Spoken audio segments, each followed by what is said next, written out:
శ్లోకాల్లో మైత్రేయుడు వచ్చేసి విదురుణ్ణి అడుగుతూ ఉంటారు. సో ఆయన నేను ఇంకా తృప్తి చెందలేదు కథలో ఎంతసేపటికి కూడాను. అది కాక నేను హిరణ్యకశిపు గురించి నేను విని ఉన్నాను. వాళ్ళిద్దరికి యుద్ధం ఎందుకు జరిగింది? నేను ఒక జిజ్ఞాస ఉంది, నాకు శ్రద్ధ ఉంది కాబట్టి నాకు మీరు చెప్పవలసింది ఎందుకు ఈ విధంగా వాళ్ళిద్దరి మధ్య యుద్ధం జరిగింది నేను విస్తారంగా తెలుసుకోవాలనుకుంటున్నాను అని చెప్పేసి అడుగుతారనమాట విదురుణ్ణి. అప్పుడు విదురుడు మైత్రేయుడిని అడుగుతాడు. సో మైత్రేయుడు వచ్చేసి 5 నుంచి 7 శ్లోకాల్లో మైత్రేయుని విదురుడిని పొగుడతాడు అనమాట. మైత్రేయుడు నువ్వు చాలా మంచి క్వశ్చన్ వేశావు అని చెప్తూ ఇంకోటి ఏం చెప్తారు అంటే ఈ అవతారాల గురించి ఎప్పుడైతే మనం వింటామో వచ్చే లాభాన్ని గురించి చెప్తారు. ఏంటి ఆ లాభం? భగవంతుడి యొక్క కథలు వినడం వల్ల వచ్చే లాభం ఏంటి మాతాజీ? మృత్యుపాసం నుంచి బయటపడతాం మాతాజీ. కరెక్ట్ మాతాజీ. సో ఆ మృత్యు ఏదైతే ఉందో జన్మ మృత్యు అని ఏదైతే ఉంటుందో వాటి నుంచి మనము బయటపడగలుగుతాము ఓన్లీ భగవంతుడి కథల ద్వారా అని చెప్పి చెప్తారనమాట. దానికి ఓ ఎగ్జాంపుల్ గా ధ్రువ మహారాజ్ చెప్తారనమాట. నారదులు వారి దగ్గర నుంచి వినడం వలన ఆయన మృత్యు మీదే కాలు మోపేసి విమానం ఎక్కి వెళ్తారు అని చెప్పేసి చెప్తారనమాట. అదిగాక తర్వాత నేను ఇంతకు ముందే దీని గురించి దేవతలకు చెప్పేటప్పుడు నేను విని ఉన్నాను, దాన్ని నీకు మళ్ళీ చెప్తాను అని చెప్పేసి ఒకసారి గురువు గారిని తలుచుకొని మొదలు పెడతారనమాట. ఆ తర్వాత హరే కృష్ణ హరే కృష్ణ వెళ్తాను క్లాస్ క్లాస్.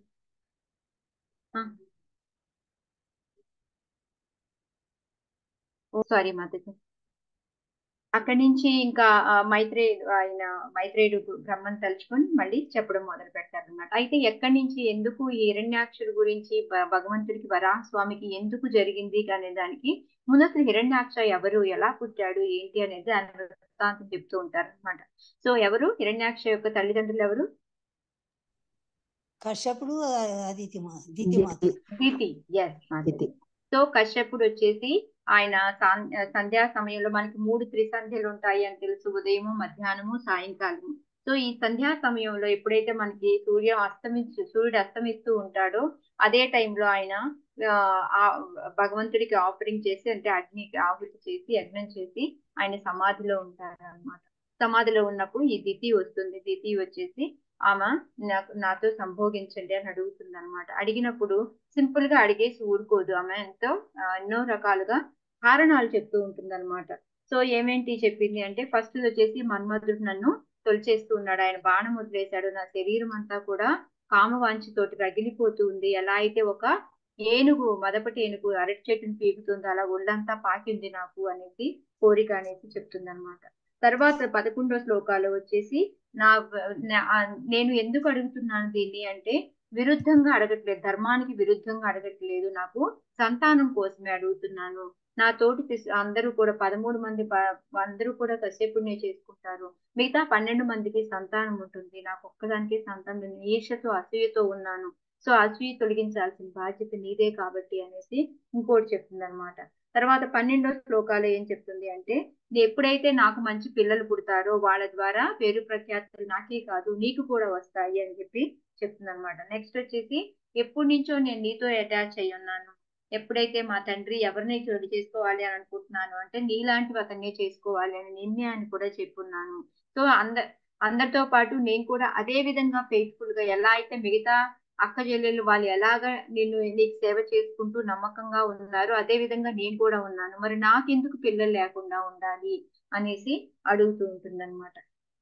ఇంకోటి లాస్ట్ లో ఏం చెప్తుంది అంటే అన్ని చెప్పిన తర్వాత ఎప్పుడైతే ఒక మహాత్ముడి దగ్గరికి ఎవరైనా ఒక బాధతో వస్తే వాళ్ళు ఆ బాధని తీరుస్తారు, అలాగా నువ్వు నన్ను నిరాశతో పంపించు అని అనుకుంటున్నాను అని చెప్పేసి ఈ విధంగా అన్ని కూడా కారణాలు చెప్తుంది అనమాట. దానికి ఇప్పుడు మనకి 16వ శ్లోకం నుంచి కూడాను మనకి కశ్యపుడి సమాధానం చెప్తూ ఉంటాడు అనమాట. ఏమనంటే ఆయన ఫస్ట్ ఏంటంటే ఒక యుక్తం ఏమిటో మన చిన్నగా అనునయంగా మాట్లాడదాము అని అంటే మనకి మైత్రేయుడు చెప్తూ ఉన్నారు అనమాట. డైరెక్ట్ గా ఒకేసారి ఖండించినట్టు మాట్లాడకుండా యుక్తంగా వాళ్ళని అంటే ఇలా చెయ్యొచ్చు అన్నట్టుగా బుజ్జిగిస్తున్నట్టుగా మాట్లాడాడు. యాక్చువల్ గా అక్కడ ప్రభుపాదుల వారు మనకి ఏం చెప్తున్నారో అలా బుజ్జగించాల్సిన పని లేదు. ఒక పతి ఏంటంటే భర్త అని అతను ఒక గురువుతో సమానం. గురువు ఎప్పుడు కూడా ఆ ఒక్కొక్కసారి కఠినంగా ఉండాల్సి వస్తుంది, అది చెప్పాల్సి వస్తుంది. అలాంటివి డైరెక్ట్ గా చెప్పాలి, కానీ దాన్ని బుజ్జగిస్తూ ఇట్లాగా యుక్త వాక్యాలతోటి వాటిని అదిగా చెప్పకూడదు అని చెప్పేసి చెప్తూ ఉన్నారనమాట. సో అక్కడి నుంచి ఇంకా ఆయన వాళ్ళ వైఫ్ ని పొగుడుతూ ఉన్నాడు అనమాట. ఏంటి అంటే, ఎప్పుడైతే ఆ వైఫ్ వలన నీ వలన నాకేంటి అంటే త్రి త్రి త్రి సిద్ధులు అనమాట. ఏంటి ఆ త్రిసిద్ధులు అని మనం ఏం చెప్పుకున్నాము? ధర్మార్థ కామ మోక్షాలు. మోక్ష లేదు, ధర్మ అర్థ కామ, ఇవి మూడు ధర్మ కూడా అర్థ కామ మూడే కామ, ఈ మూడే మూడు త్రైవర్గ సిద్ధి. అవుతున్నాయి. కానీ మోక్షానికి కూడా నువ్వే మూలాధారము. ఎందుకు అలాగా నువ్వే మూలాధారము అంటే, నువ్వు సపోర్ట్ చేస్తూ ఉన్నావు మిగతా ఆశ్రమాలు. నువ్వు ఏంటంటే ఫెయిత్ఫుల్ గా నువ్వు మిగతా పనులన్నీ నువ్వు తీసుకోవడం మూలంగా అప్పుడు నాకేమవుతుంది, నేను నిశ్చింతగా మిగతా పని మీద కాన్సన్ట్రేషన్ చేయగలుగుతున్నాను. నువ్వు ఒక అర్ధాంగి లాగా నా పనులన్నీ కూడా నువ్వు చేస్తూ ఉన్నావు, సహధర్మచారిణి అలాగా అలా అనేసి ఇవన్నీ కూడా చెప్పుకుంటూ వస్తాడనమాట. ఇంకా అవన్నీ చెప్పిన తర్వాత లాస్ట్ లో మనం 25వ శ్లోకాల్లో మనం చూసింది ఏంటి అంటే, ఒక గృహస్థాగా ఉండి ఎప్పుడైతే ఆ గృహస్థాశ్రమంలో మన మిగతా ఆశ్రమాల వాళ్ళందరికీ కూడా హెల్ప్ చేస్తూ ఉంటాము. అదే కాక మిగతా ఆశ్రమాల వాళ్ళందరికీ కూడా ఏమంటారు, ఇంద్రియ తృప్తి పొందడానికి అవకాశం లేదు. కానీ గృహస్థాశ్రమంలో ఉండడం మూలంగా నా ఇంద్రియ కోరికలు కూడా తీరడం మూలంగా నేను, ఎందుకంటే చాలా ఆ ఇంద్రియాన్ని కంట్రోల్ చేసుకోవడం అనేది చాలా కష్టము.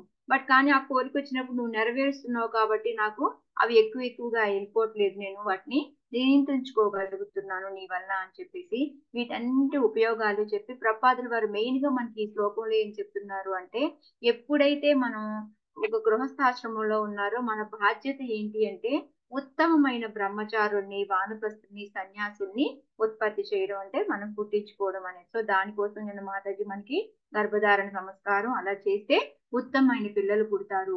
వాళ్ళకి మనం చక్కగా బ్రహ్మచర్యం నేర్పడం, మగ పిల్లలైతే, ఆడపిల్లలకైతే పాతివ్రత్యం గురించి కనుక శిక్షణ ఇప్పించాము అంటే సో వాళ్ళు మంచి జంట అవుతారు. సో మళ్ళీ వాళ్ళ నుంచి వాళ్ళకి మంచి పిల్లలు రావడం, ఇంకా అలాగా అందరూ ఉత్తమమైన వాళ్ళే అవుతారు అనేది మనం ఇప్పటి వరకు నేర్చుకున్నాం అనమాట. 21వ శ్లోకాలో ఇంకా ఆయన చెప్తూ ఉన్నారు ఏంటి అంటే, చూద్దాం మనం ఇప్పుడు. ఇప్పటి వరకు ఇన్ని రీజన్స్ చెప్పారు. మీ వల్లనే కోరికలు తీర్చుకోగలుగుతున్నాము, నీ వల్లనే 3 స్థితులు దొరుకుతున్నాయి, మోక్షానికి కూడా మీరే మూలాధారము, మీ వల్ల ఏంటంటే మేము నిశ్చింతగా ఉండగలుగుతున్నాము. ఒక అర్థాంగి లాగా మొత్తం పని అంతా మీరే తీసుకొని, మీరు ఎందుకంటే కుటుంబాన్ని ఇప్పుడు చూడండి, మన వాళ్ళు ఆఫీస్కి వెళ్తున్నారంటే మనం ఇంట్లో చక్క పెడతాము, వంట వండుతాము, అన్ని చేస్తాము అనేటప్పటికి వాళ్ళు నిశ్చింతగా వెళ్ళి వాళ్ళ పని వాళ్ళు చేసుకొని రాగలుగుతారు. సో అలాగే మనకి ఇప్పుడు డివోషనల్ సర్వీస్ లో కూడా మనం ప్రసాదం చేసి టైంకి అన్ని కడిగేసి తీసేసి అన్ని చేసి అక్కడ పెడతాం కాబట్టి వాళ్ళకి చాలా హ్యాపీగా ఈజీగా ఆ డివోషనల్ సర్వీస్ కూడా చేసుకోగలుగుతారు అనమాట. సో అందుకోసమని ఇవన్నీ చెప్పుకున్నారు. సో ఇప్పుడు 21లో ఇంకా కశ్యపుడు ఏం చెప్తున్నారు అనేది చూద్దాం. నవయం ప్రభవస్తాం త్వాం అనుకర్తుం గృహేశ్వరి అప్యాయుషా వా కాస్యేన ఏ చాన్యే గుణగృధ్నవః. చదవండి మాతి గారు. హరే కృష్ణ మాతాజీ. చదవండి. నవయం ప్రభవస్తాం త్వామనుకర్తుం గృహేశ్వరి అప్యాయుషా వా కాస్యేన ఏ చాన్యే గుణగృధ్నవః. శీల ప్రభుపాదికి జై. ఓ గృహేశ్వరి, నేను నీవలే వర్తింపజాలను. ఆ జన్మాంతము లేదా మరుసటి జన్మయందు పనిచేసినను నేను నీవు కావించిన దానికి బదులు తీర్చుకొన జాలను. గుణగ్రాహులైన వారు సైతము నీ బదులు తీర్చుకొనుట అసాధ్యము. హరే కృష్ణ మాతాజీ. సో ఇక్కడ ఏం చెప్తున్నారు, ఓ గృహేశ్వరి. ఆయన ఒక్కొక్కసారి అంతా ఆమెని ఒక్కొక్క పదంతో పిలుస్తున్నారు. గృహేశ్వరి అంటే గృహానికి ఆమె అంతా టేక్ కేర్ చేస్తూ ఉంటుంది కాబట్టి ఈశ్వరి అంటే మనకు తెలుసు ప్రభువు అని వస్తుంది, ఈశ్వర్ అన్న ఈశ్వరి అన్న ఆమె ఇంటికి మన ఇల్లాలుగా ఆమె మొత్తానికి ఇంటికి జాగ్రత్తలు తీసుకొని ఉంటుంది కాబట్టి గృహేశ్వరి అని పిలిచి, నేను నీ వలే వర్తింపజాలను, నేను నీకు అసలు సాటే రాలేను.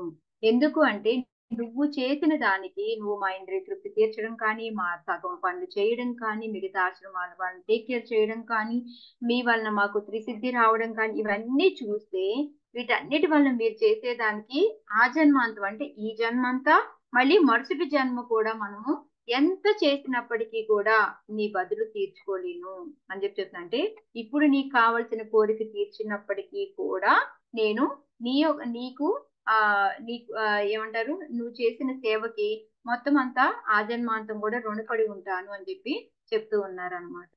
అదే గుణగ్రాహులైన వారు సైతము నీకు బదులు తీర్చుకున్నట్టు. అంటే గుణగ్రాహము అంటే ఏంటంటే వాళ్ళు కొంతమంది ఎక్కువ ఏం చేస్తూ ఉంటారంటే ఇప్పుడు ఏదైనా ఒక చిన్న హెల్ప్ చేశారనుకో, నువ్వు ఎంత గొప్ప అంత గొప్ప అని ఆ గుణాలని పొగుడుతూ ఉంటారనమాట. సో ఆ విధంగా వాళ్ళైనా సరే కూడా ఎంతసేపు పొగుడుతున్నప్పటికీ అది నీ రుణం తీర్చుకోవడంలో అసలు అసాధ్యము అని చెప్పేసి చెప్తూ ఉన్నారనమాట. అయితే ఇక్కడ ప్రపాదులు వారు ఇది కరెక్టే, బట్ కానీ ప్రపాదులు వారు ఏం చెప్తూ ఉన్నారంటే ఎక్కువగా భర్తని అధిక స్థుతి అనేది మనము చెయ్యకూడదు అని చెప్పి చెప్తున్నారు అనమాట. ఆ అధిక స్థుతి అని చేశారు అంటే ఏంటి అంటే, ఒకటి భార్య లోలుడైనా అయి ఉండాలి, లేదా హాస్యాకరంగా అయినా మాట్లాడుతున్నాడు అని చెప్పేసి ఇక్కడ ప్రపాదులు గారు చెప్తున్నారు అన్నమాట.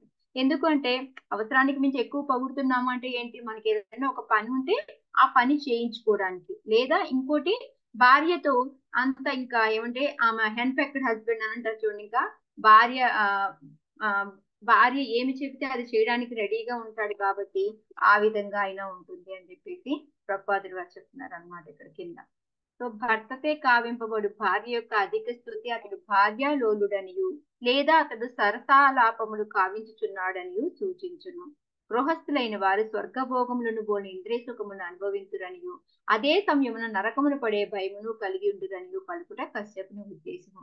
ఎందుకు అంటే ఇప్పుడు చూడండి, గృహస్థులైన వాళ్ళు ఓన్లీ ఏ టైంలో పిల్లల కోసం మాత్రమే సంభోగించి ఇంద్రియ సుఖం కోసం కాకుండా ఉంటే ఓకే, లేకపోతే ఏమవుతుంది వాళ్ళకి ఆ భయం ఉంటుంది. ఎందుకంటే ఈ ఇంద్రియ తృప్తి కోసం అలా చేశాము అంటే పాపం ఉండే అవకాశం ఉంటుంది కాబట్టి అందుకని వాళ్ళకి ఆ భయం అనేది ఉంటుంది అని చెప్పి ప్రపాదులు వారు చెప్తున్నారు అనమాట. సన్యాసాశ్రమం నందున్న వాడు భార్యను కలిగి ఉండడు, ఒకవేళ అతడు కామరతుడై పరస్త్రీ పొందును కోరినచో నరకమును పడును. సో ఇంకో ఆశ్రమాల్లో ఎప్పుడైనా సన్యాసాశ్రమం వీళ్ళు ఉన్నారనుకోండి, చాలా మంది ఏం చేస్తూ ఉంటారు, బయటికి ఏమో సన్యాసం వ్యవహరించినట్టు ఉంటారు, బట్ లోపలన్నీ కూడా కోరికలే ఉంటాయి అన్నమాట. సో చాటుగా పనులు చేయడం అలాంటి వాళ్ళు ఉన్నారనుకోండి, వాళ్ళు ఏంటంటే ఆటోమేటిక్ గా నరక ప్రాప్తి అనేది వాళ్ళకి తప్పదన్నమాట. అందుకని ఆ భయం అనేది ఉంటుంది అని చెప్పి చెప్తున్నారు. ఇల్లు వాకిలి భార్యను విడిచి వెళ్ళిన నామమాత్ర సన్యాసి తెలుసో తెలియకో తిరిగి మైదన సుఖమును వాంచినచో నరకమును కేగున్నది. ఇప్పుడు మనం చెప్పుకుంది. సో వాళ్ళు కావాలని సన్యాసం వదిలేసి వెళ్తారు, బట్ ఆ కోరికలు ఇంకా ఇంకా బలపడే కొద్దీ వాళ్ళు మళ్ళీ దీనిలోకి దిగుతారు, దాని వలన నరకం వస్తుంది అని చెప్పి చెప్తూ ఉన్నారు అనమాట. సో ఆ లెక్కను చూసుకున్నామంటే గృహస్థులు అనేది సురక్షితం, ఎందుకంటే వాళ్ళకి ఆ కోరిక వచ్చినప్పుడు తీర్చుకుంటారు కాబట్టి వాళ్ళకి తప్పు జరుగుతుంది అనేది ఉండదు అని చెప్పి చెప్తున్నారు అనమాట. కానీ ఇక్కడ ఆ భర్త అనేది భార్య రుణమును ఈ జన్మ కానీ మరు జన్మ కానీ తీర్చుకోలేరు, అది అసాధ్యం అనేసి మనకి ఇక్కడ కశ్యపుడే చెప్తూ ఉన్నారనమాట. అలా అని భార్యని తెగ పొగడడం కూడా మంచిది కాదు అని చెప్తున్నారు. అందరూ భర్తలను భార్యను సద్గుణములు కొనియాడజాలరు, కొంతమంది పొగుడుతారు, కొంతమంది పొగడరు అనమాట. ఒకవేళ ఒకడు ఆ గుణమును కొనియాడజాలినను భార్య యొక్క రుణమును తీర్చుకోగలుగుతా సాధ్యమైన విషయం కాదు. భర్తచే కావింపుడి ఇట్టి అసాధారణము భార్య స్థుతి నిక్కముగా పరిహాస భావం నందే ఉంది. సో నువ్వు పొగిడినా పొగడకపోయినా మనకి ఆ అది ఏమంటారు, వాళ్ళ రుణం మనం తీర్చుకోలేము. కాకపోతే ఇక్కడ కశ్యపుడు ఏం చేస్తున్నాడంటే ఆమె పొగుడుతున్నాడు, అది ఒకటి పరిహాసంగా అయినా అయి ఉండాలి, లేదా భార్యాలోలుడైనా అయి ఉండాలి, అందువల్లనే ఇది చేస్తున్నాడు అనేది ప్రపాదులు వారు ముగిస్తూ ఉన్నారనమాట. సో భార్య యొక్క మనకి ఏంటంటే మన భర్త పొగడట్లేదు అని అనుకోక్కర్లేదు. మనం దీని నుంచి మనం మెయిన్ నేర్చుకోవాల్సింది ఏంటంటే మనకి మెయిన్ మనకి ఏం కావాలో వాళ్ళు చేస్తూ ఉన్నారా లేదా అది చూసుకోవాలి తప్ప నేను చేశాను నన్ను పొగడలేదు ఇవన్నీ కాదు. మన బాధ్యతగా మనం చేయడం అంటే అంతకు మించి ఇంకోటి మనమే ఎక్స్పెక్ట్ చేయకూడదు అనేది కూడా మనం నేర్చుకోవాలన్నమాట. సో ఇప్పటి వరకు మనకి కశ్యపుడు వాళ్ళ వైఫ్ని పొగుడుతూ ఉన్నాడు, అన్ని అయిపోయింది. 22 నుంచి ఏంటి అంటే మళ్ళీ మనకి 22వ శ్లోకా నుంచి 29వ శ్లోకాల వరకు కూడా ఎందుకు కలవకూడదు అనేది. ఓకే, నువ్వు అడిగిన దాంట్లో తప్పు లేదు, నువ్వు ఎంత గొప్పదానివి, నువ్వు ఇలా చేస్తున్నావు అన్ని చెప్పి ఇక్కడి నుంచి మనం ఈ టైంలో కలవకూడదు ఎందుకు అనే దానికి మళ్ళీ రీజన్స్ చెప్తూ ఉన్నారనమాట. ఆ కారణాలు ఏంటి అనేది మనం ఇక్కడి నుంచి చూద్దాం 22వ శ్లోకం నుంచి. అతాపి కామమేతం తే ప్రజాత్యైకరవాణ్యలం యథా మాం నాతి రోచంతి ముహూర్తం ప్రతిపాలయ. హరే కృష్ణ మాత చదువు.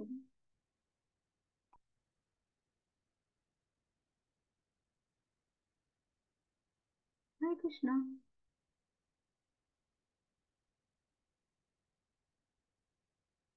మాతాజీ సున్నారా?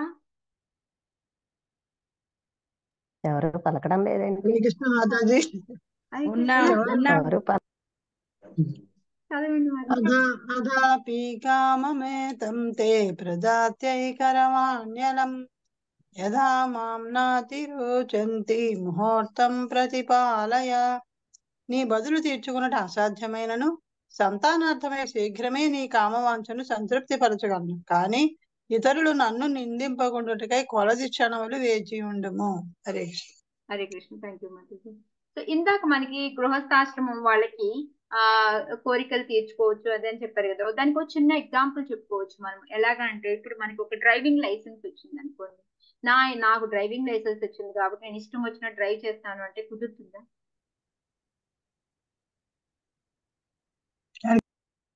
రూల్స్ ఉంటాయి, రూల్ ప్రకారం రూల్ రెగ్యులేషన్స్ ఉంటాయి, వాటి ప్రకారమే మనం డ్రైవ్ చేయాలి. అలాగే గృహస్థాశ్రమానికి ఈ ఇంద్రియాలు ఏంటంటారు, ఇంద్రియాలని సంతృప్తి పరచుకోవచ్చు అని చెప్పి ఎప్పుడు పడితే అప్పుడు ఎక్కడ పడితే అక్కడ ఎలా పడితే అలా అని కాదు.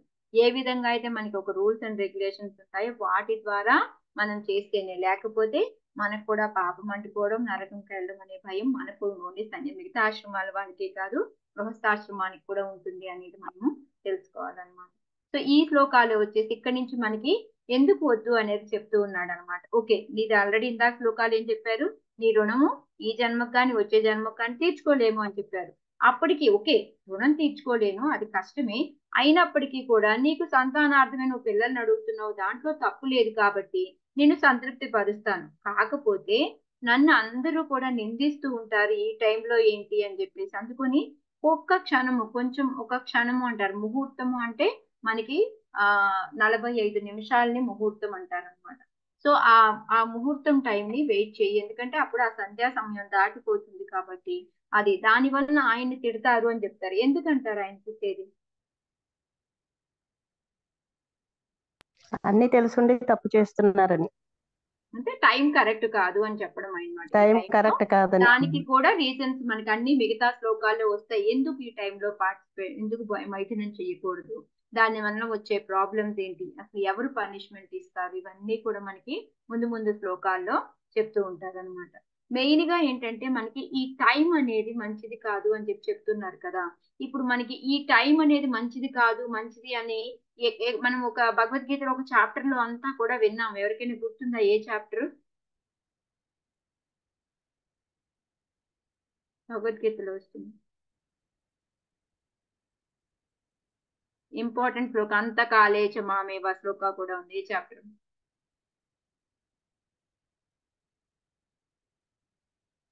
సెకండ్ చాప్టర్ మాతాజీ. మాతాజీ 8th చాప్టర్.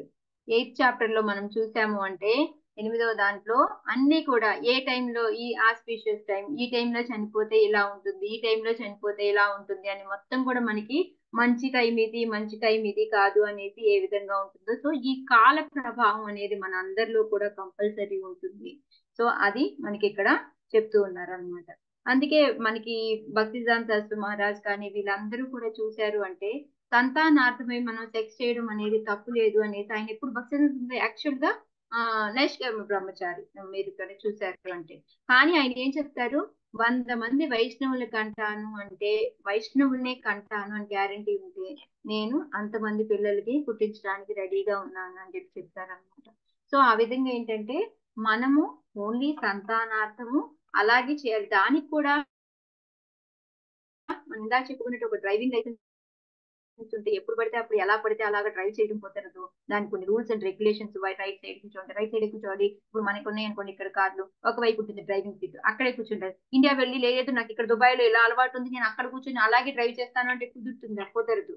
సో ఈ విధంగా ఏంటంటే మనము ఆ రూల్స్ అండ్ రెగ్యులేషన్స్ అనేవి ఉంటాయి అని చెప్పేసి మనకి ప్రభుపాదులు వారు ఇందులో కూడా అదే చెప్తున్నారు. భార్యాలోలుడైన వాడు తన భార్య నుండి పొందినటువంటి లాభములన్నింటికి బదులు తీర్చుకొనలేకపోవచ్చు, కానీ కామవాంఛని సంతృప్తి పరిచి సంతానం వస్తుడి విషయం నందు మాత్రం ఏ భర్తకును అది కష్టం కాదు. ఎలాగా? ఎందుకంటే ఈజీ కదా, అది పిల్లల్ని పుట్టించడం అనేది పెద్ద ఇది సమస్య కాదు. కానీ ఎవరికి అది కుదరదు? నపుంసకుడు అలాంటి వాళ్ళు ఉన్నప్పుడు వాళ్ళకి అవ్వదు. కానీ మిగతా వాళ్ళందరికీ అదేం పెద్ద అసాధ్యమైన పని ఏమీ కాదు అని చెప్పేసి చెప్తూ ఉన్నారు అనమాట ప్రభుపాదులు వారు. ఇక్కడ కశ్యపుడు మిగులు ఆతురతనే కలిగి ఉన్నప్పటికీ ఇతరులు తను నిందింపగుండుటకై కొలది క్షణములు వేచి ఉండమని ఆమెను కోరు. నేను చైతన్య స్వామి మహారాజ్ లెక్చర్ నేను వింటా ఉన్నా అనమాట. అందులో ఆయన చెప్తూ ఉన్నారు, ఎందుకు ఈ కశ్యపుడికి వీరుడికి తేడా ఏంటి అని చెప్పేటప్పుడు ఈయన చెప్పాలి అంటే మన భక్తుల్లాగా ఈయన మొత్తం ఈ ఇంపర్సనలిజం వైపు, అంటే ఈయన భగవంతుడి పరమాత్మది జ్ఞాన వైపు ఎక్కువగా ఉండడం మూలంగా ఆయన ఏంటంటే పూర్తిగా కంట్రోల్ అనేది రాలేదు. ఎలా అయితే మన విశ్వామిత్రుడికి మన ఎవరది హరినామం ఎక్కువ చేస్తారు, ఏంటంటే పేరు హరిదాస్ ఠాకూర్కి ఎగ్జాంపుల్ ఎలాగ మనం ఎప్పుడూ చెప్పుకుంటూ ఉంటామో అదే విధంగా ఏంటంటే ఇక్కడ విదురుడు ఏంటంటే మంచి భక్తుడు, బట్ ఈయన సమాధిలో ఉన్నాడు అంటే పరమాత్మ దాని గురించి మనం ఆయన సమాధిలో ఉన్నాడు, అలా భగవంతుడిని తలుచుకుంటూ అలా లేడు. అందువల్లనే పూర్తిగా ఆయనకి ఇంద్రియాలు కంట్రోల్లో లేవు. అందువల్ల ఏంటంటే అతనికి కలవాలని ఉంది, బట్ కానీ ఏంటంటే కొంచెం టైం వెయిట్ చెయ్యి, అట్లీస్ట్ కొంచెం పోస్ట్పోన్ చేద్దాము కుదిరితే అనేసి ట్రై చేస్తున్నాడు. యాక్చువల్ గా చెప్పాలి అంటే ఈ హోల్ డే అంతా కూడా పనికిరాదు. బ్రహ్మముహూర్తం టైంలోనే మనము పూజా పాఠ అన్ని చేసుకొని దానికి ఒక ముహూర్తం చూసుకొని చేసుకోవాలి. బట్ కానీ ఇక్కడ ఆయన తెల్లారి నెక్స్ట్ డే అని కూడా చెప్పకుండా ఒక్క క్షణం వెయిట్ చెయ్యి అని చెప్పి చెప్తూ ఉన్నాడు అనమాట.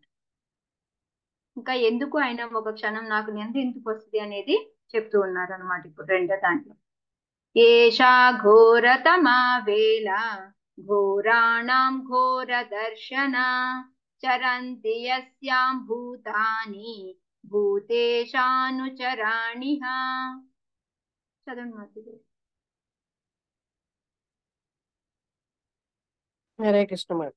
ఏషా ఘోరతమా వేళ ఘోరాణం ఘోర దర్శన చరంతి యస్యాం భూతాని భూతేశానుచరాణిః. ఈ సమయమున ఘోర రూపం కలిగిన భూతములు భూతపతి యొక్క అనుచరులు దర్శనీయులగుచున్నందున అది ఘోరతమ వేళ అయి ఉన్నది. ఎందుకు ఈ టైం మంచిది కాదు అనే దానికి ఇక్కడ కశ్యపుడు రీజన్ చెప్తూ ఉన్నాడు అనమాట. ఏంటి అంటే ఈ సాంధ్యా సమయంలో ఘోర రూపం అంటే భూతాలు ఇవన్నీ కూడా తిరుగుతూ ఉంటాయి. భూతపతి అంటే ఎవరు అంటే శివుడు అనమాట. ఈ భూతాలన్నిటికీ కూడా అధిపతి ఎవరు అంటే శివుడు, ఆయన అనుచరుడు వీళ్ళందరూ కూడా తిరుగుతూ ఉంటారు. వాళ్ళు తిరుగుతూ ఉన్న వేళని ఆ ఘోరమైన వేళ అని చెప్పి చెప్తూ ఉంటారు అని చెప్పి చెప్తున్నారు అనమాట. ఎందుకు వీళ్ళకి ఘోర రూపం కలిగిన భూతములు అని అంటారు అంటే వీళ్ళందరూ ఏంటి అంటే ఈ వాళ్ళు ఏంటంటే ఈ ఆత్మహత్యలు చేసుకొని ఇట్లాగా చూడండి ఎవరైతే ఉంటారో వాళ్ళందరికీ కూడా ఒక మెటీరియల్ మన భౌతిక శరీరం అనేది ఉండదు అనమాట. సో వాళ్ళు ఎవరో ఒకరి మీద ఆధారపడి ఉండాలి కాబట్టి వాళ్ళందరినీ కూడా ఈ శివుడిని అర్థిస్తూ ఉంటారన్నమాట. అందువలన ఆ టైంలో వాళ్ళందరూ తిరిగే టైము వాళ్ళ టైము కాబట్టి ఆ టైంలో మనము కలవడం అనేది మంచిది కాదు, అది ఘోరమైన టైము అని చెప్పి చెప్తూ ఉన్నారన్నమాట.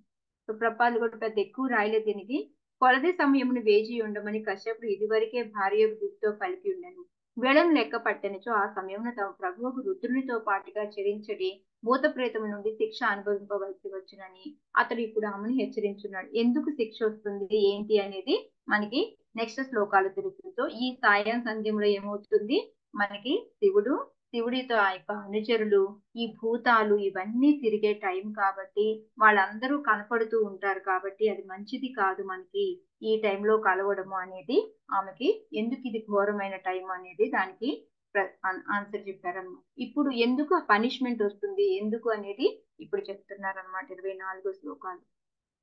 ఏతస్యాం స్వాది సంధ్యాయాం భగవాన్ భూత భావనః పరీతో భూత పర్షద్భిః వృషేణాటతి భూతరాట్. చదవండి మాతాజీ. హరే కృష్ణ మాతాజీ. చదవండి మాతాజీ. ఏతస్యాం సాధ్వి సంధ్యాయాం భగవాన్ భూత భావనః పరీతో భూత పర్షద్భిః వృషేణ అటతి భూతరాత్. భూతపాలకుడగు శివుడు వృషభారూఢుడై భూతగణములను తమ శ్రేయస్సు కొరకు అతన్ని అనుసరించువారు కూడి ఆ సమయమున సంచరించుచుండరు. హరే కృష్ణ. హరే కృష్ణ. ఇందాక వచ్చేసి ఆయన శివుడు అనుచరులు భూతాలు ఇవన్నీ తిరిగే టైము, అందువల్ల అది మంచిది కాదు అని చెప్పారనమాట. ఇంకోటి ఇక్కడ ఏం చెప్తున్నారంటే భూత పాలకుడగు, వీళ్ళందరికీ ఎవరైతే భూత రాట్ అంటే ఎవరైతే మెటీరియల్ గా అదే భౌతికమైన శరీరం లేకుండా ఉంటారో వాళ్ళందరి యొక్క పాలకుడు ఎవరైతే శివుడు అన్నమాట. ఆయన మనకి వాహనం ఏంటో తెలుసు. ఏంటి ఆయనకి వాహనం? శివుడి యొక్క వాహనం ఏంటి? నంది. వృషభం లేకపోతే నంది అంట. వృషభరుడే భూత గణముల శ్రేయస్సు కొరకు అని పెట్టారనమాట. ఎందుకు అంటే ఆయన ఇక్కడ మిగతా వీళ్ళందరికీ శరీరాలు ఉండవు, ఎవరిని వెళ్ళాలో అలా అర్థం కాదనమాట. కానీ ఈ శివుడు ఏంటంటే జీవదయ అనేది చాలా ఎక్కువ అనమాట ఆయనకి. సో అందుకని ఏదో ఒక విధంగా వీళ్ళని కాపాడదాము అనే ఉద్దేశంతో వాళ్ళ ఏమంటారు పూజల్ని యాక్సెప్ట్ చేస్తూ ఉంటాడు అనమాట. సో అందుకని వాళ్ళని ఏం చేస్తూ ఉంటాడు, ఈ సమయంలో ఆయన సంచరిస్తూ ఎవరైతే ఇలాంటి టైంలో ఏమంటారు ఈ మైథునంలో పాల్గొంటారో వీళ్ళు ఎప్పుడో చాలా రోజుల నుంచి ఈ ఏమంటారు ఈ భూతాలు ఉంటాయి కదా, ఇవి తిరుగుతూ ఉంటాయి కదా, ఆయన్ని పూజించగా ఎప్పుడుకో చాలా రోజుల తర్వాత వాళ్ళకి శరీరం దొరుకుతుంది. అలాంటి ఆ శరీరం కూడా ఎలాగంటే ఎవరైతే అంటే ఒక టైము పాడు చూసుకోకుండా, ఒక పరిసరం స్థితులు కానీ సమయం కానీ చూసుకోకుండా మైదున భోగం చేస్తారో వాళ్ళ దాంట్లోకి వెళ్ళి ఈయన ఆ శరీరాన్ని పెడతాడనమాట. సో ఆ విధంగా ఒక అవకాశాన్ని కల్పిస్తూ ఉంటాడు. ఎందుకు అంటే ఈయనకి దయ ఎక్కువ, ఏదో ఒక విధంగా వాళ్ళకి ఒక ఆకారం తెప్పిద్దాము, ఆ తర్వాత అయినా భక్తులుగా మారుతారేమో అనేసి ఒక అవకాశం ఇద్దాము అనేసి చూస్తూ ఉంటారు అనమాట. సో అందుకని ఆయన ఆ టైంలో తిరుగుతూ ఉంటాడు. ఎవరైనా ఇలా ఉంటే పక్కన ఈ బాడీని తీసుకెళ్లి దాంట్లో పెట్టేస్తాడు. ఓకే మీరు కలిసారు కదా, ఇప్పుడు ఈ బాడీ మీది అని చెప్పేసి పెడుతూ ఉంటారు అనమాట. సో అందుకే మనకి అలాంటి టైంలో మనం ఎప్పుడైనా సరే సమయము సందర్భము గనక చూసుకోకుండా మనం మైథునం చేశాము అంటే మనకి ఈ అసురు లక్షణాలు, ఈ భూత ప్రేతాలు లాంటి వాళ్ళ పిల్లలే మనకి పుడతారు. అందుకే ఒక్కొక్కళ్ళు ఎంతో చూడండి క్రూరంగా బిహేవ్ చేస్తూ ఉంటారు. ఎందుకు ఇలాగా? తల్లిదండ్రులు చూస్తే చాలా మంచి వాళ్ళు, కానీ పిల్లలు ఎందుకు ఇలా పుట్టారు అనేది మనం వింటూ ఉంటాం అనమాట. దానికి మెయిన్ కారణం ఏంటి అంటే ఇది. అయితే ఇక్కడ ప్రభుపాదుల వారు ఏంటంటే కింద మనకి చాలా చక్కగా చెప్తూ ఉన్నారు. ఈ శివుడు వచ్చేసి ఈ భూతగణాలన్నిటికీ రాజు అనేసి ఆయన చెప్పారు. అదంతా ఓకే. ఈ మాయావాద సిద్ధాంతం వాళ్ళు కానీ ఈ శరీరం లేని వాళ్ళు కానీ అంటే ఆత్మహత్య చేసుకుంటారు. ఓకే, భౌతికమైన ఆత్మహత్య, ఆధ్యాత్మికమైన ఆత్మహత్య అని 2 రకాలు ఉంటాయి అని చెప్తున్నారు అనమాట. ఆధ్యాత్మికమైన ఆత్మహత్య ఏంటి అంటే మనం భగవంతుడిలో లీనం అయిపోవడం. అలా ఏమవుతుంది, ఆ భగవంతుడిలో లీనం అయిపోయిన తర్వాత మనకి ఏమైనా ఒక ఏమంటే మన వ్యక్తిత్వం అనేది ఉంటుందా అక్కడ? లేదు మాతాజీ, ఉండదు కదా. ఓకే, చిన్న ఎగ్జాంపుల్. ఇప్పుడు ఒక చెట్టు ఉంది, ఒక మామిడి చెట్టు ఏదో ఒక గ్రీన్ కలర్ లో పెద్ద చెట్టు ఉంది. దాని మీదకి పక్షి వచ్చి వాలింది అనుకోండి. ఇప్పుడు చెట్టు పక్షి ఒకటి అయిపోతుందా?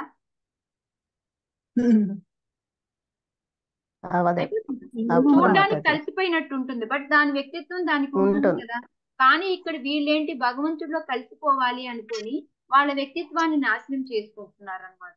సో దానివల్ల ఏమవుతుంది, వాళ్ళు ఏమీ చెయ్యలేరు, అక్కడ ఒక ఎంజాయ్ చేయలేరు, ఏమీ చేయలేరు. సో ఈ మాయావాద సిద్ధాంతం వాళ్ళంతా కూడాను ఆధ్యాత్మికమైన ఆత్మహత్య చేసుకుంటున్నారు అనేది ప్రభుపాదులు గారు చెప్తున్నారు.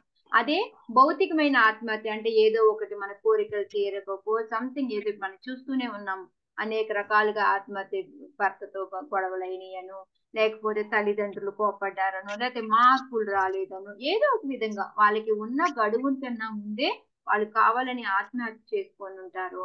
అలాంటి వాళ్ళకి లేదా ఘోరమైన పాపాలు చేసిన వాళ్ళకి వీళ్ళందరికీ ఏంటంటే వాళ్ళకి ఒక శరీరం అనేది దొరకదు. అలాంటి చేసుకున్న వాళ్ళందరికీ కూడాను ఈ భూత ప్రేత పిశాచాల్లాగా జన్మ తీసుకుంటారన్నమాట. సో ఈ వీళ్ళకందరికీ మళ్ళీ ఛాన్స్ ఇచ్చేది మళ్ళీ శివుడే. వీళ్ళని తీసుకెళ్లి ఎవరైతే ఇలాంటి సమయం సందర్భం చూసుకోకుండా మైదున భోగం చేస్తారో వాళ్ళ దాంట్లో పెడతారన్నమాట. సో అదే ఇక్కడ ప్రభుపాదులు వారు ఎక్స్ప్లెయిన్ చేస్తా ఉన్నారు. మాయావాద తత్వవేత్తలందరూ దాదాపుగా శివుని ఆరాధించు వారే అయి ఉండును. శ్రీపాద శంకరాచార్యులు ఆ శివుని అవతారముగా మాయావాద తత్వవేత్తలకు భగవద్రాహిత్యమును బోధించుటకు భావింపబడుతురు. కానీ యాక్చువల్ గా శంకరాచార్యులు వారు లాస్ట్ లో ఏం చెప్పారు మనకి? నిజంగా ఆయన మాయావ సిద్ధాంతాన్ని నేర్పారా అందరికి? భజ గోవిందం. భజ గోవిందం భజ గోవిందం అని చెప్పింది భగవంతుని చూసుకోండి, భగవంతుని పూజ చేయండి అనేది చెప్పారు తప్ప అదే మనకి మంగళం అనేది చెప్పారు. కానీ వీళ్ళంతా ఏం చెప్తారు? మాయావాద సిద్ధాంతం మాకు మన భగవంతుడిలో లీనమైపోవడమే, మనం ఒకటి భగవంతుడు ఒకటి కాదు అనేది చెప్తూ ఉంటారు. సో అందుకని ఆత్మహత్య వంటి ఘోరముకు పాప కార్యముల కారణమున భూతములు భౌతిక దేహరహితముగా నుండును. మానవ సంఘం నందరి భూత లక్షణ జనులకు ఆత్మహత్యను భౌతికము గాని ఆధ్యాత్మికంగా అంటే మాయావాద సిద్ధాంతాన్ని ఫాలో అయ్యి భగవంతుడిలో కలిసిపోవడం, భౌతికంగా అంటే వాళ్ళకి శరీరం అనేది ఉండకపోవడం అయింది. భౌతికముగా ఆత్మహత్య భౌతిక దేహ లేమిని కలుగు చేయగా, ఆధ్యాత్మిక ఆత్మహత్య స్వరూపం లేమినే కలుగు చేయను. అంటే వాళ్ళకి ఒక ఆకారం ఉండదు, ఇండివిజువాలిటీ అనేది ఉండదన్నమాట. మాయావేద తత్వవేత్తలు తమ స్వరూపమును కోల్పోయి నిరాకార బ్రహ్మజ్యోతి యందు లీనమవుగోదురు. భూతముల ఏడ అమిత దయ కలిగిన శివుడు అవి నిందనీయములైనప్పటికీ భౌతిక దేహములను పొందునట్లుగా చూచుచూ ఉండును. కాలమాన పరిస్థితుల నిషేధమును పట్టించుకొనక మైదుని క్రియందు పాల్గొనే స్త్రీల గర్భమున వారిని అతడు నిలుపును. ఈ సత్యం నెరగోరినచో దితి కొంత తడువు వేచి ఉండునని తలచి కశ్యపుడు దీన్ని తెలియజేస్తూ ఉన్నాడు. సో ఇలాగా దీని వల్ల ఏంటంటే మనకి పిల్లలు మంచి పిల్లలు పుట్టకపోవచ్చు, శివుడు చూస్తూ ఉన్నాడు, ఇలాగా మనకు అవుతుంది అనేసి ఆమెకి చెప్తున్నాడు. అందుకని అట్లీస్ట్ కొంచెం టైం అయినా, వీళ్ళు తిరిగి అయిపోయే టైం అయినా వెయిట్ చెయ్యి, ఆ క్షణమైనా కొన్ని క్షణాలైనా కూడా వెయిట్ చెయ్యి ఉండు అని చెప్పేసి చెప్తూ ఉన్నాడు అనమాట. సో మనకేంటి అంటే మెయిన్ ఈ మనం మాయావాద సిద్ధాంతానికి వెళ్ళకూడదు అనేది ఒకటి మన ప్రభుపాదుల వారి ద్వారా మనం తెలుసుకున్నాము. భగవంతుడికి మనకి ఎప్పటికీ కూడా మనం భగవంతుడి దగ్గరికి వెళ్ళినా మన సేవ, మన రూపం మనకి అంతా కూడా ఉండాలి అనేది మనం తెలుసుకున్నాం. ఇక్కడ శివుడి యొక్క గొప్పతనం కూడా తెలుసుకున్నాం. ఎందుకంటే ఆయన అందరి జీవులు ఎడ దయ కలిగి ఉంటాడు కాబట్టి ఇంకా ముందు ముందు శ్లోకాల్లో కూడా మనకు వస్తుంది. బట్ ఈ శ్లోకంలో ఆ పాయింట్ కూడా మనం తీసుకోవచ్చు అనమాట. సో అందుకని మనము ఒక కాలమాన పరిస్థితులను బట్టి మనం చెయ్యాలి. ఎవరికైనా ఇప్పుడు అట్లీస్ట్ మనది అయిపోయింది, మనకి ఈ టైం అంతా మనం దాటిపోయి ముందుకు వచ్చేసాము. ఇక మన పిల్లలు ఉన్నారు, అట్లీస్ట్ మన పిల్లలకి మనం ఈ స్టోరీస్ ఇది చెప్పి ఇది దీని వల్ల తప్పు ఉంది, సో మన పిల్లల్ని కనేటప్పుడు ఎలాగ ఒక చాంటింగ్ చేసి ఒక మంచి మూడ్ తోటి మనం చూస్తూ ఉన్నాము. నిజంగా మనకి తెలియదు ఈ గర్భధారణ సంస్కారం అనేది నిజంగా మన పెళ్లి తర్వాత చేస్తూ ఉన్నారు. ఒక ముహూర్తం చూస్తారు, పూజ చేయిస్తారు, ఏదో దంపతులు తాంబూలాలు అనిపిస్తారు. ఇవన్నీ ఎందుకు ఇస్తున్నారో తెలియదు, ఏదో చేసాము అప్పుడు అయిపోయింది అది. బట్ అట్లీస్ట్ ఏంటంటే ఇప్పుడు మన పిల్లలకి దీని గురించి అంతా ఎక్స్ప్లెయిన్ చేసామంటే ఎవరు కూడా మంచి పిల్లలు కావాలనే కోరుకుంటారు కదా. సో అట్లీస్ట్ ఈ చిన్న పాయింట్ కి మాత్రం గ్యారంటీగా యువతరం అయినా కూడా నమ్ముతుంది, వింటారు అనేది మనం ఆ హోప్ తోటి మనం అందరికి తెలియజెప్పాలి. అబ్బాయి ఈ ఏం మాట్లాడతాంలే మన పిల్లలతోటి, ఒత్తిడి అబ్బా ఆ టైం వచ్చినప్పుడు చెప్తాంలే, అలా కాదు ముందు నుంచి మనం చెప్తూ ఉంటే అట్లీస్ట్ వాళ్ళకి అది మైండ్ లో రిజిస్టర్ అవుతూ ఉంటుంది అనేది మనం దీని ద్వారా తెలుసుకోవాలి. ఎవరైనా యాడ్ చేస్తారా మాకు పాయింట్స్? ఇంకోటి ఏంటి అంటే మనకి మాయావాద సిద్ధాంతం వద్దు అని చెప్పడానికి కూడా మనకి ఐ థింక్ క్లేశోధికత రస్తేషం అవ్యక్త సత్య చేసాం ఏ శ్లోకాలు ఏ చాప్టర్ లో వస్తుంది మాతది శ్లోక?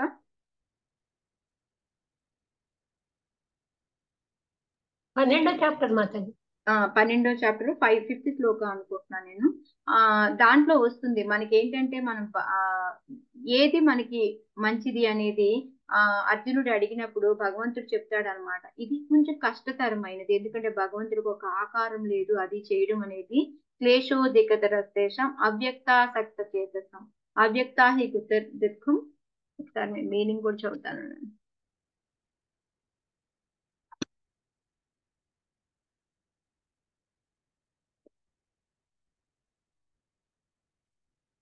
సారీ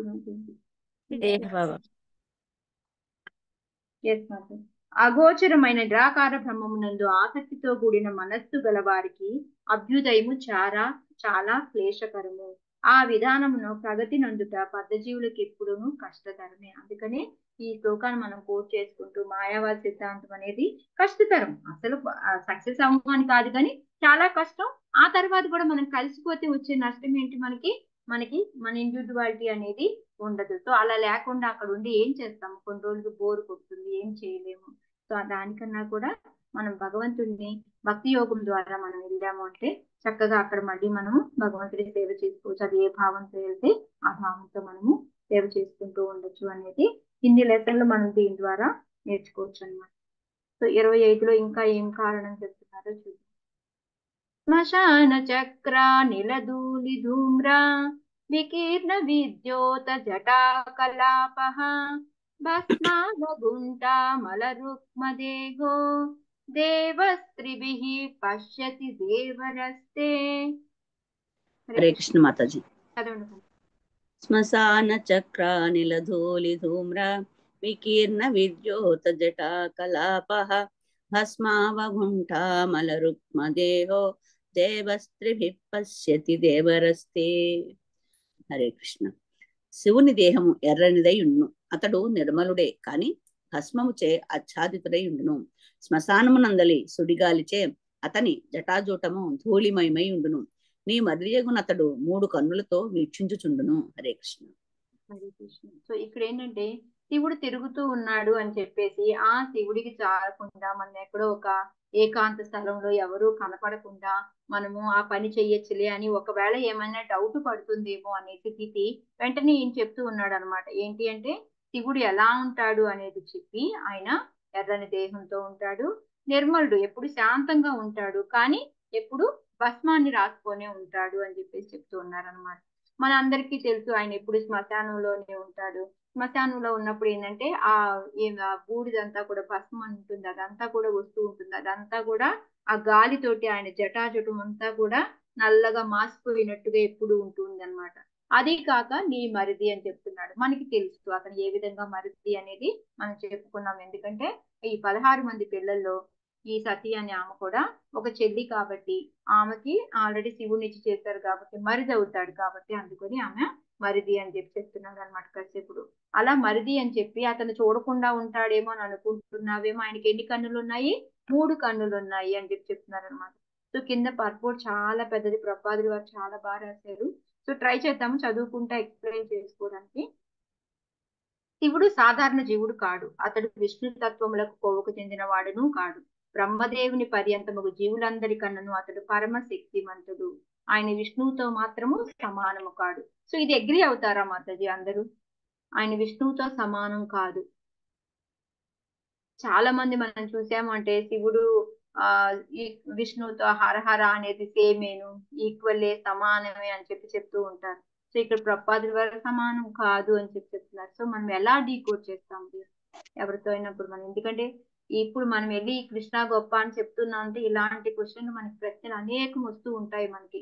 సో మనం ఏ విధంగా చెప్దాం అని? Hare Krishna Mataji.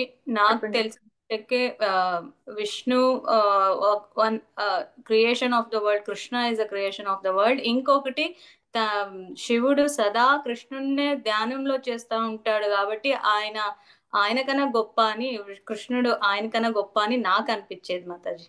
Hare Krishna. Correct, thank you మాతాజీ.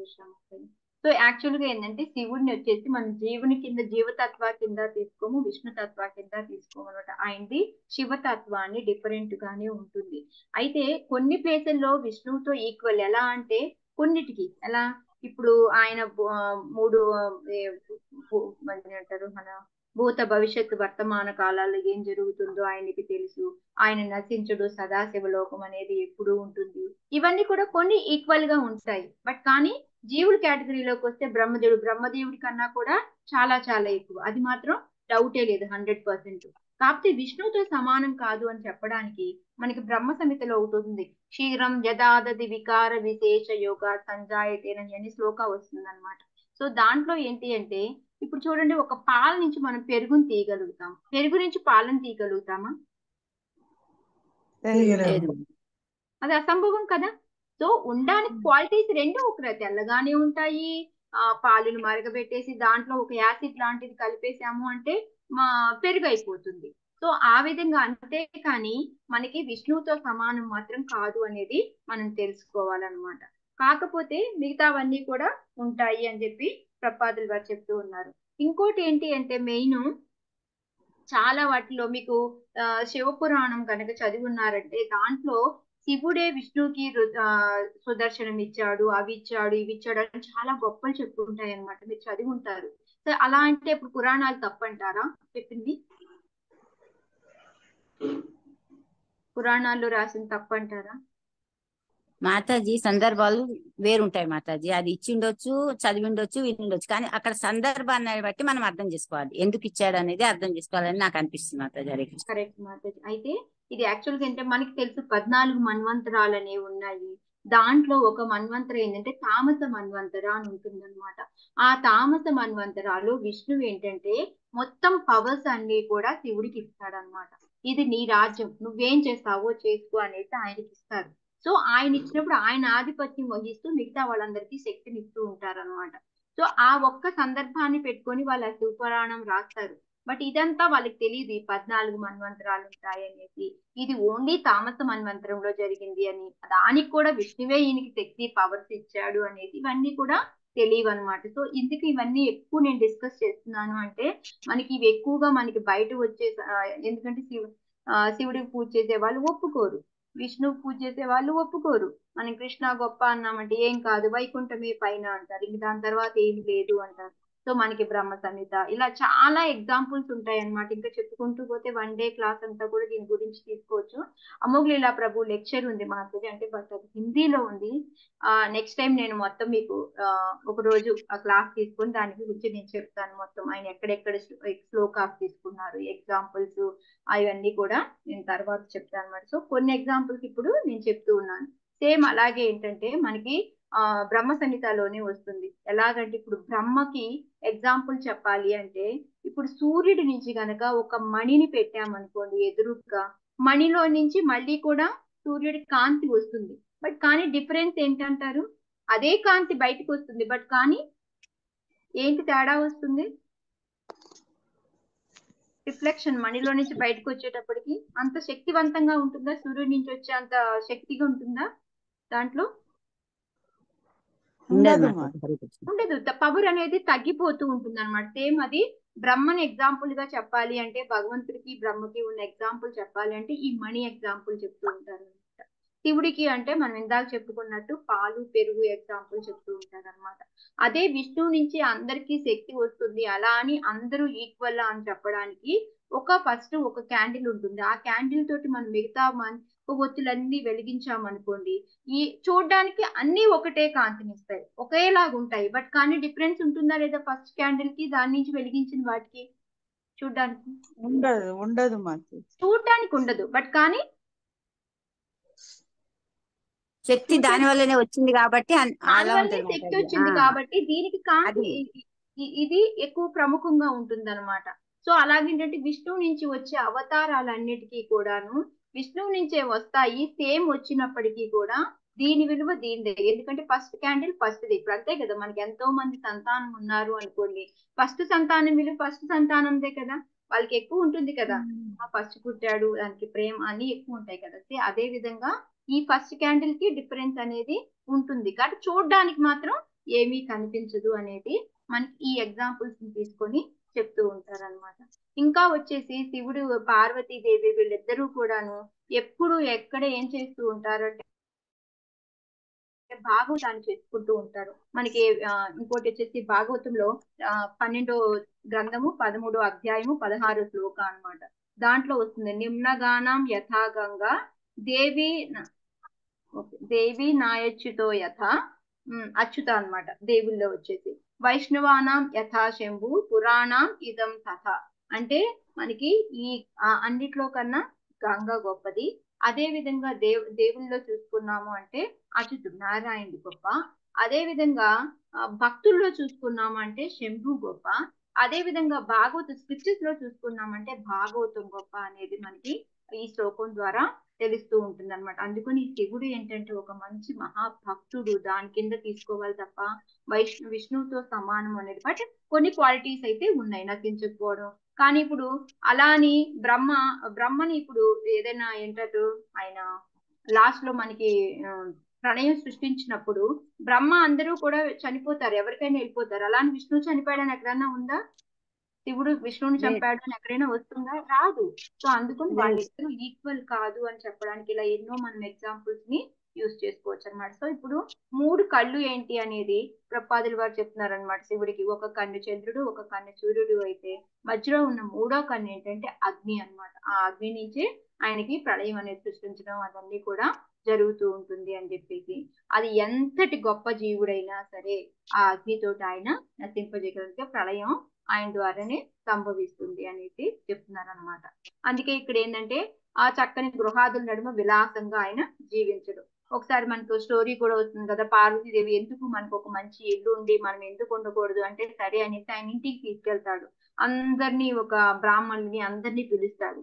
సో అందరికి ఎవరికి ఏం కావాలో అడగండి అనేసి ఇస్తూ ఉంటాడు. ఒక బ్రాహ్మణుడు చాలా లేట్ గా వస్తాడు ఇంటికి. వస్తే అప్పటికి ఇంకా అన్ని ఇచ్చేస్తాడు, ఏం ఉండవు అనమాట ఆయనకి ఇవ్వడానికి. అప్పుడు నీకేం కావాలి, నా దగ్గర ఏం లేదు, ఈ ఇల్లు తప్ప అంటే ఆ ఇల్లే ఇచ్చేయండి అంటారు. సో అప్పుడు పార్వతీదేవికి అర్థమవుతుంది అనమాట, ఈయన దగ్గర ఏమీ ఉండవు, ఉంచుకున్న వేస్ట్, ఆయనకి ఎక్కడ ఉండాలో అక్కడే నేను సాధారణచారిణిగా వెళ్ళి ఉండడం బెస్ట్ అనేసి అక్కడి నుంచి ఆమెకి అర్ధనారీశ్వర అనేసి ఆమెలో సగవ రూపం ఇవ్వడము అనేది జరుగుతుంది. ఎందుకంటే ఆమె దుర్గాదేవి, ఆమెకే మొత్తం ఈ శక్తులన్నీ ఉన్నాయి, మాయా శక్తి ఇదన్నీ కూడా. అయినప్పటికీ కూడా ఆమె సహాయం తీసుకోడు, ఎప్పుడు కూడా ఆయన శ్మశానంలోనే ఉండడానికి ఇష్టపడతాడు అనమాట. అంతే గృహాల మధ్యలో అలాగా ఉండడం. భౌతిక జగత్తుకు ప్రభు అయినప్పటికీ ఎటువంటి భౌతిక సంపత్తులను కలిగి ఉండడు. దాదాపుగా అతడు శ్మశానమునందే జీవించును. సుడిగాలి చేరేగిన శ్మశాన ధూళియే అతని వస్త్రము. భౌతిక కల్మషంచే అతడు మలినుడు కాబోడు. అంటే మనం అనుకుంటాం కదా, ఇప్పుడు ఎలా అయితే ఒక సూర్యుడి కాంతి ఎక్కడైనా పడుతుంది అంతే కదా, అది ఒక చండాలుడి ఇంట్లో అని ఒక బ్రాహ్మణుడి ఇంట్లో అని అలా ఏం లేదు కదా, అది ఎక్కడైనా పడుతుంది. కానీ దాని ప్రభావం వల్ల అదే మారిపోదు. అందుకని ఆయన వెళ్ళి ఓ శ్మశానంలో ఉన్నాడు అంటే ఆయనకి మలినాలు అంటుకుంటాయి, అలాంటిది ఏమీ ఉండదు అని చెప్పేసి చెప్తూ ఉన్నారు అన్నమాట. దితి యొక్క కడపటి సోదరి శివుని వివాహం ఆడినందున కశ్యపుడు అతన్ని సోదరునిగా భావించను. మరదలి యొక్క భర్త సోదరునిగా భావింపబడను. ఈ సామాజిక సంబంధం అనుసరించి శివుడు కశ్యపునకు చిన్న సోదరుడయ్యను. అట్టి శివుడు తమ మైథున క్రియకు గాంచిన అవకాశం ఉన్నందున సమయం యోగ్యముగా లేదని కశ్యపుడు తన భార్యను హెచ్చరించెను. మైథున సుఖము తాము ఏకాంత ప్రదేశం అనుభవించవచ్చునని దితి వాదించిన అవకాశం ఉన్నందున శివుడు త్రినేత్రుడని చెప్తూ ఉన్నాడు అనమాట. విష్ణువు నుండి ఎవరినూ తప్పించుకోలేనట్లుగా శివుడి నిఘా నుండి ఎవరిని తప్పించుకొని జాలరు. రక్షక భటులు, ఇక్కడ ఇంకో ఎగ్జాంపుల్ ప్రపాదులు వారు ఏమిస్తున్నారంటే, ఇప్పుడు చూడండి మనకి ఎవరైనా తప్పు చేసినప్పుడు మనం పట్టుకున్నాం అనుకోండి, మనం వెంటనే వాళ్ళని వెళ్ళి శిక్షించము. ఒక్కొక్కసారి ఇంకో సమయం సందర్భం చూసి చేస్తూ ఉంటాం కదా. అలాగే ఇక్కడ రక్షక భటులు ఏంటంటే ఒక్కోసారి నేరస్తుడిని వెంటనే అరెస్ట్ చేయరు, వాళ్ళకి శిక్ష వెంటనే విధించరు. కొంతకాలం తర్వాత వాళ్ళని అదుపులోకి తీసుకోవడానికి సమయం కోసం వేచి ఉంటారు కదా. అదే విధంగా మనం ఇప్పుడు పార్టిసిపేట్ చేస్తున్నప్పటికీ వెంటనే శిక్షించకపోయినా తర్వాత అయినా మనకి శిక్ష అనేది ఉంటుంది, అది కంపల్సరీ అని చెప్పేసి మనకి ఆ దితికి ఆయన చెప్తూ ఉన్నాడు అనమాట. ఆ విధంగా హెచ్చరిస్తూ మనం కొంచెం టైం ఆగితే బాగుంటుంది అనేది చెప్పారనమాట. లాస్ట్ 26 శ్లోక తీసుకుంటాను టైం. ఓకేనా దామోదరి? సయస్య లోకే స్వజనః పరో వా నాత్యాదృతో నోతకశిద్వగర్హ్యః వయం వైత్ర్యచరణాపవిద్ధాః అశాస్మహే జాంబత భుక్త భోగాం. చదవండి మాత.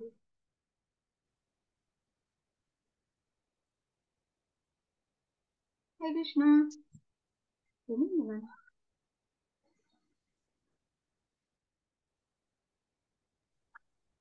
హరే కృష్ణ మాత చదవనా? చదవండి.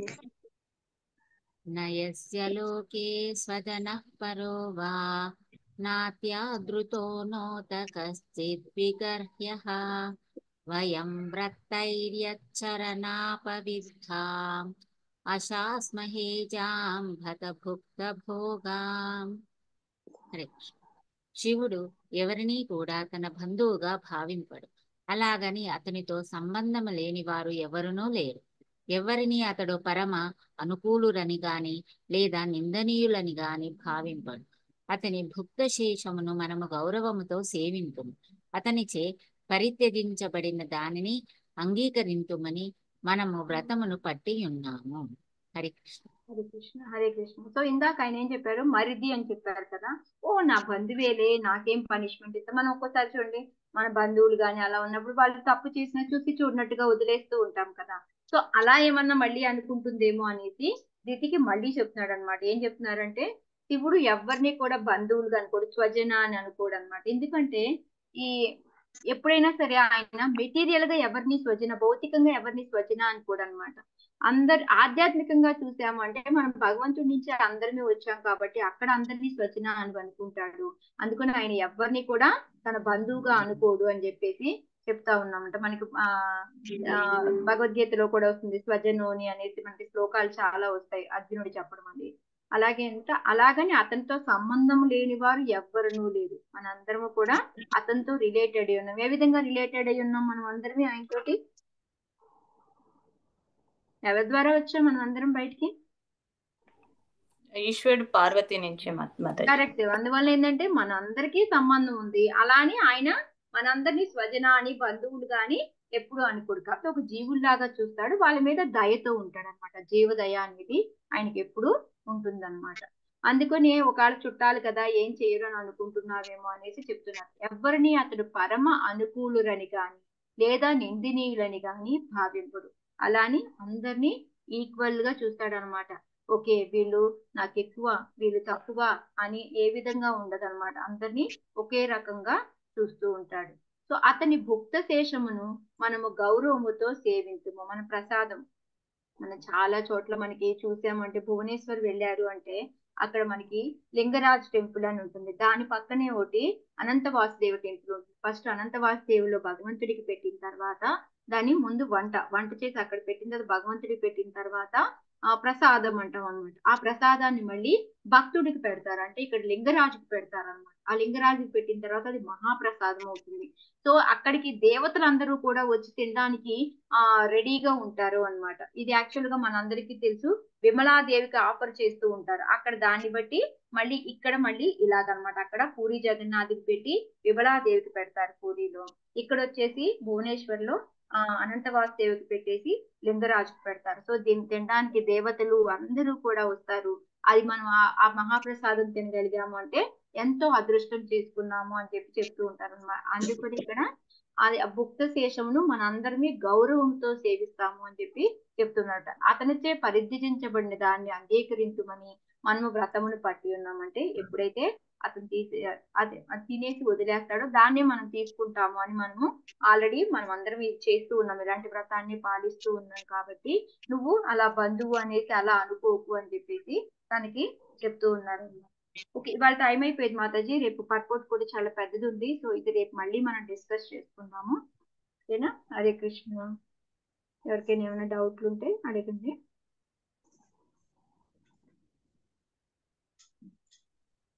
హరే కృష్ణ మాతాజీ.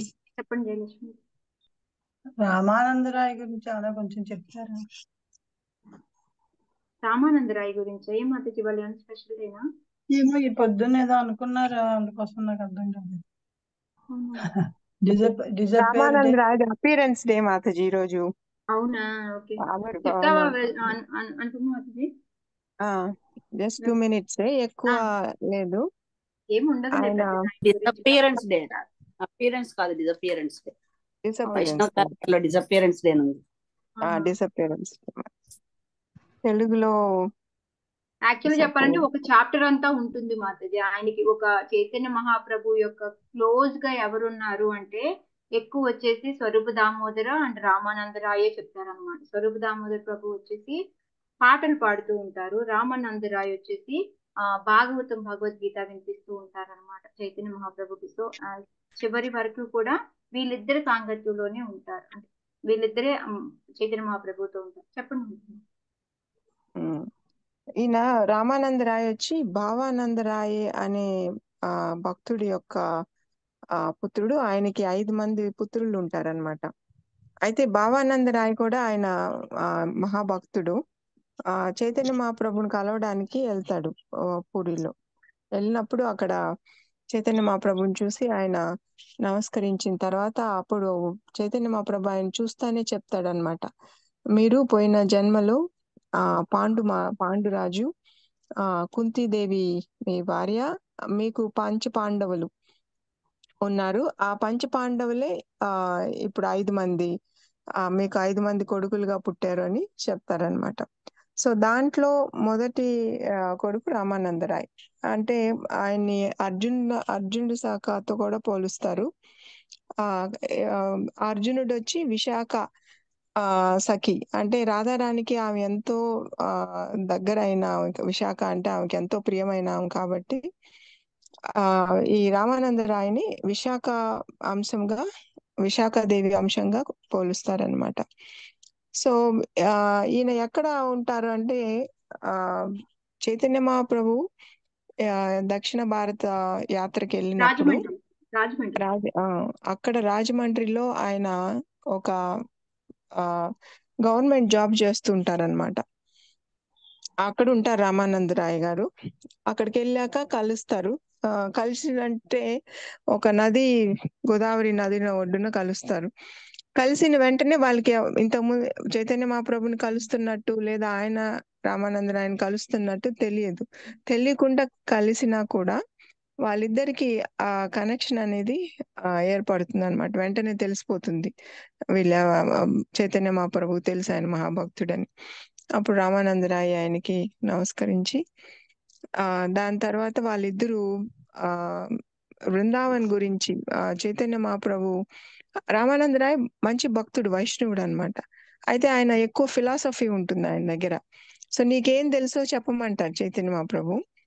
ఆయన తెలిసినవన్నీ చెప్తాడు. ఇవన్నీ ఏంది నువ్వు ఇంత చిన్నవి చెప్తున్నావు, బేసిక్ లెవెల్లో చెప్తున్నావు, నువ్వు ఇంత పెద్ద భక్తుడివి కదా, డీప్ గా అంటే భక్తి ప్రేమ లెవెల్లో ఆ లెవెల్లో చెప్పాలని అప్పుడు చైతన్య మహాప్రభు ఆయనకి బృందావన లీలల గురించి చెప్తారనమాట, రాధాకృష్ణుల లీలల గురించి.